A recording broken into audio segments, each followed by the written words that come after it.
Our next speaker is Anita Pandit, and she is the precision health data analyst in the Center of Statistical Genetics.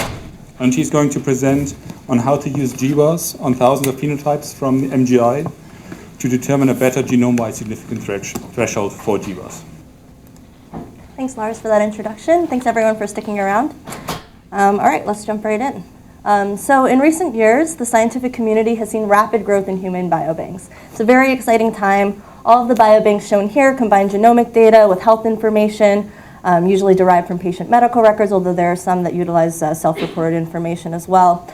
Some of these biobanks have amassed sample sizes of over 500,000, and most importantly for this talk, a lot of them are now running analyses on thousands of traits, including us.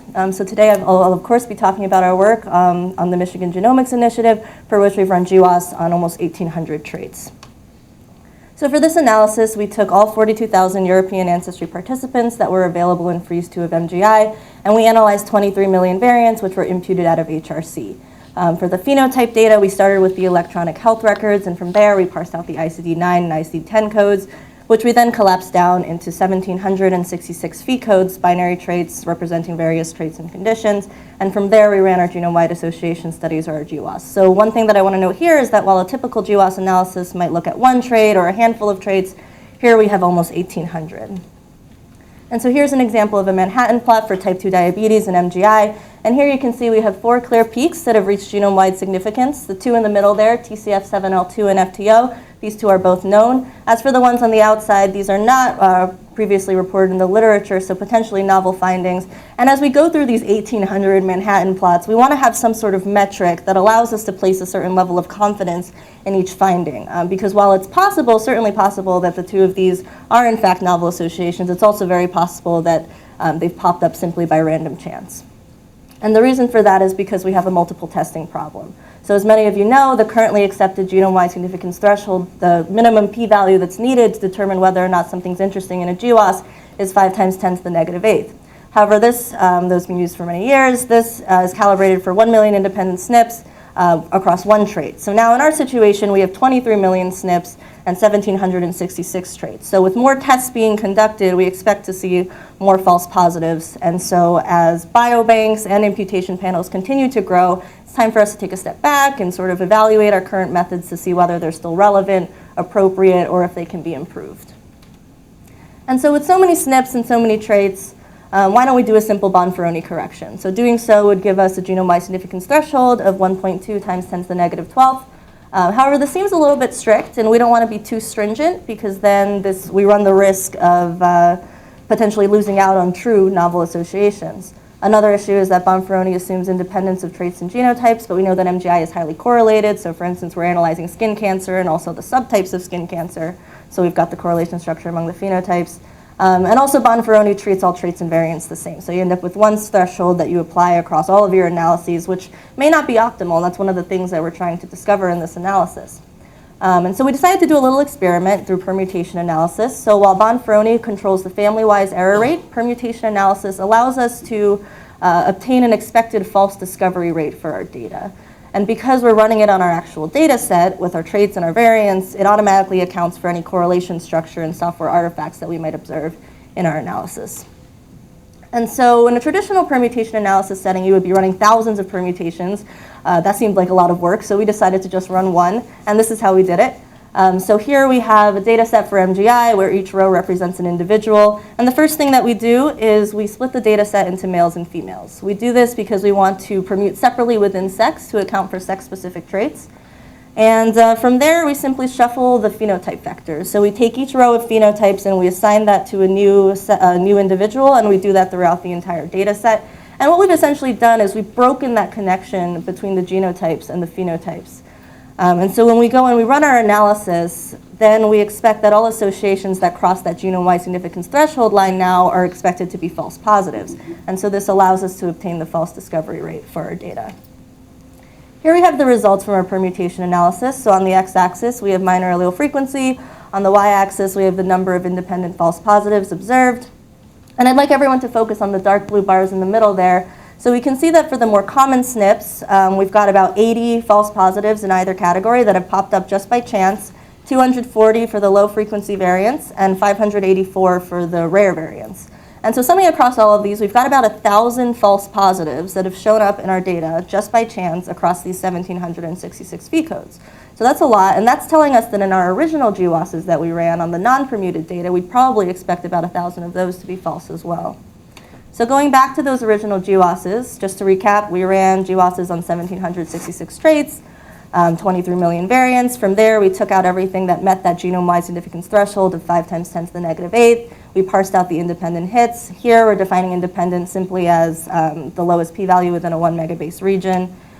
And this is what we found. And so now what we're going to do is we're going to take our permutation results and compare those to these results to calculate a proportion of these hits that we expect to be false positives. And this is what we find. We found that for the high frequency variants, we can expect about 1/5 of them to be false positives, about 50% for the common variants, 91% for the low frequency variants, and finally for the rare variants, 75%.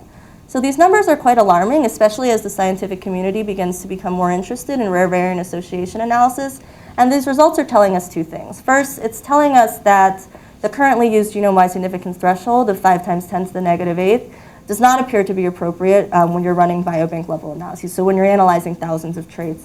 And secondly, it's telling us that the optimal genome-wide significance threshold may be different depending on the characteristics of the variant. So in this case, we've noticed differences across minor allele frequency. Here we have a heat map showing the proportion of associations expected to be true at various p-value categories on the x-axis and minor allele frequency categories on the y-axis.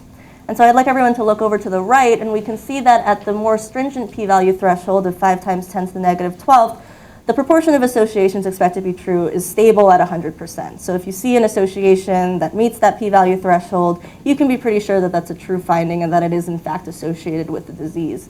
That variant is associated with the disease. What's interesting is that the rate at which these variants reach 100% is not the same throughout minor allele frequency bins. So for instance, we can see that for associations reaching a threshold of 5 × 10⁸, if it's a common variant, meaning it has a minor allele frequency of 5% or more, we can be pretty sure that is in fact a true finding. That confidence goes down to about 50-50 for things with minor allele frequency between 1 and 5%, and even lower for anything rarer than that. Meanwhile, if your association reaches a p-value of 5 × 10⁻10, as long as it has a minor allele frequency of 1% or more, we can be pretty sure that that's a true finding. But again, that confidence goes down for anything rarer than that. So going back to that Manhattan plot for type 2 diabetes, we have these two hits in the middle, which we know are true associations, TCF7L2 and FTO. And the top SNPs for these two loci, they're common variants. The p-value is well above that genome-wide significance threshold line, putting both of these variants in the category based on that heat map from before, for which we expect 100% true discovery. And sure enough, these are known, they've been replicated, reported in the literature. Meanwhile, these two on the outside here, we've got one on chromosome 1, which has a minor allele frequency of 0.1%, p-value that's just above that genome-wide significance threshold line, putting it in a category for which we expect 12% true discovery rate. Meanwhile, the one on chromosome X, even though it's in a similar p-value category as the one on chromosome 1, it's a common variant, so we expect that to have 80% true discovery rate. And so we place a lot more confidence on the hit on chromosome X as opposed to the one on chromosome 1. And in practice, this might also dictate how much resources we spend trying to replicate one hit over the other. And so we wanted to have some sort of metric going through all of our MGI hits about how many of these hits were actually true findings. And so we decided to do that through replication. So we replicated using UK Biobank because, of course, UK Biobank is widely available. They also use EHR-derived phi codes, which makes for a straightforward comparison between the two data sets. And we can see here that until we get to a p-value of 1.6 × 10⁹, we don't see very good replication before that. And so this is again driving home the point that the currently used genome-wide significance threshold, 5 × 10⁸, does not seem to be appropriate when you're running biobank level analyses, so hundreds and thousands of phenotypes, hundreds or thousands of phenotypes. So we wanted to investigate next whether a single iteration of permutations was actually sufficient before just saying that it was. And so we actually ran 4 permutations, which are represented here by the blue lines. The red line represents the average across all 4 permutations. We have a minor allele frequency category on the x-axis and the number of independent false positives observed on the y-axis. And the takeaway here is simply that all 4 of these individual permutations track quite closely with the average of the 4 permutations, and there's not much variation as you go from permutation to permutation. Similarly, here we have across various p-values the average false discovery rate for all 4 permutations combined, as well as the range across the individual permutations. And we can see that, again, there's not much variability as you go from permutation to permutation. It varies by at most 4%, and this variation goes down as you get to the more stricter p-value thresholds. And so this is telling us that a single permutation for our purposes is sufficient to get you an estimate of the false discovery rate. Next, let's talk a little bit about computation costs. So for our 1,766 traits, we spent about 51,000 CPU hours. This translates to a cost between $1,000 and $9,000. So it was on the much lower end for us because we were using a local cluster with brand new hardware. 9,000 on the upper end would be more if you were to use a cloud-based platform like Google Cloud or Amazon Web. But the important thing to note here is that the computation time and cost for a round of permutations is of course going to be the same as the computation time and cost for a round of your GWASs. So before looking at 1,800 Manhattan plots, we wanted to have some sort of metric. So for our purposes, we found that it was useful to do this experiment and that it was worth the extra computation time. So in summary, we ran our GWASs as usual. We also ran a set of GWASs using permuted data, so the shuffled data. And from there, we found our associations and our false discovery rate. And then from there, we calculated the proportion of hits in our original GWASs that we expected to be true at given parameter values. In this case, we looked at minor allele frequency, but you could look at other characteristics of the variant as well. And we plan to publish both the GWAS alongside the permutation results to give readers a little bit of context and confidence to place in each finding. So in summary, GWAS using biobank data from EHR-derived phenotypes seem to require a more stringent genome-wide significance threshold than 5 × 10⁸. This applies when you're running hundreds or thousands of phenotypes, and the optimal genome-wide significance threshold may be different depending on the characteristics of the variant. Permutation analysis can account for technical issues not accounted for by association tools, so I didn't get to talk too much about this in the talk, but for instance, say we were using a method that was not well calibrated for our data, and we would end up with some false positives because of that. Our permutation analysis would pick up on that as well. And further, it shows the expected number of false positives for our specific data set because it's tailored to our data. And going forward, we would recommend reporting these expected false discovery rates along with the GWAS results in the context of biobank level analyses. Thank you. I'd like to thank everyone who made this presentation.